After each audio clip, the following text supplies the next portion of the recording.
it's important to understand how to take up running safely, effectively, and injury-free. When you first begin to run, walk-run intervals will allow you to gradually ease your body into the new form of movement, and using this strategy can allow you to easily get to the point of running 2 or 3 continuous miles within just 5 to 10 weeks. Depending on your fitness levels, you should start with a total distance of 1 to 3 miles and use a 3-to-1 walk-to-run ratio. A 3-to-1 walk-run ratio would look something like this for a 2-mile workout. You would walk 3 minutes and then jog or run 1 minute before returning to a 3-minute walk, and you would continue this scenario until you've traveled 2 miles. You could perform such a workout 3 to 4 times per week, trying to allow a full 24 to 48 hours between sessions. After 1 to 2 weeks of this, progress to a 2-to-1 walk-to-run ratio, with walk efforts of 2 to 4 minutes and run efforts of half that, 1 to 2 minutes.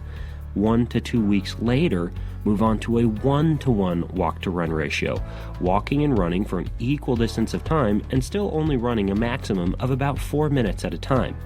You can then begin to reverse the ratios by running 2 minutes for each 1 minute of walking for 1 to 2 weeks, then progressing to a 3-to-1 walk-to-run ratio for 1 to 2 weeks, and finally at this point you can completely eliminate the walking and travel the entire distance by running.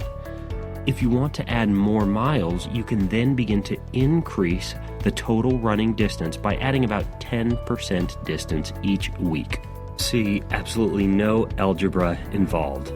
Here's your quick tip for the walk-run intervals. Walk fast during the walk intervals. Rather than slowing to a leisurely amble, try and keep your feet moving as quickly as possible. If you do that, you'll find the transition back to running to be far easier. One advantage of running is that it requires very little equipment. With no requirements for an expensive bicycle, a fancy home gym, or as seen on TV toys, all you really need is a pair of shoes. That's assuming you already own a t-shirt and shorts. If you do not own these crucial wardrobe elements, you either live in Siberia or you desperately need to go shopping for clothes.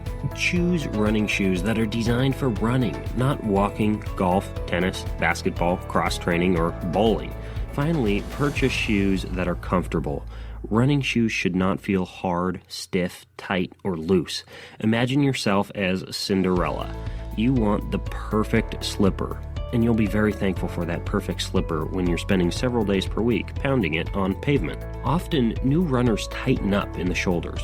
They don't breathe deeply and tighten the neck and the jaw too. Instead, make sure that you run with loose, relaxed shoulders, breathe from deep in the back of your throat, and occasionally push your tongue against the roof of your mouth to relax your facial muscles.